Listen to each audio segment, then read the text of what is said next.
ঠিক কিনা? এ আমার কথাই বললাম জায়গা জন্য আলোচনা শেষ।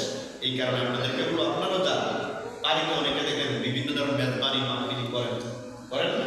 সবচেয়ে বেশি ভালো হবে এলাকার মানুষকে দাওয়াত কইরা যতটুকু আপনার তৌফিক গুলাই এই ধরনের মসজিদে আইলেন, মসজিদে অবস্থা কিছু আলোচনা আপনার শুনলেন, যতটুকু আপনার সামর্থ্য হয়। বাড়িতে বড় আয়োজন না করে মসজিদে করে ফেলবেন, বাড়িতে মা বোনদেরকে তাবারক দিবেন, এখানে তাবারক রাখবেন সবার। তখন আপনার এই দুবার শরীর আমরা অনেক ইয়া করি না, তাবারক অনেকে জিয়াফত দেন বাড়িতে না দিয়ে এইভাবে ছোটখাটো করে আপনার তাবারক করে এইভাবে মাফ করে ফেলতে পারেন। বাড়িতে মা বোনেরা বসবে, যার বাড়ি ওই বাড়িতে, আর যে মসজিদে যাদেরকে দাওয়াত দেন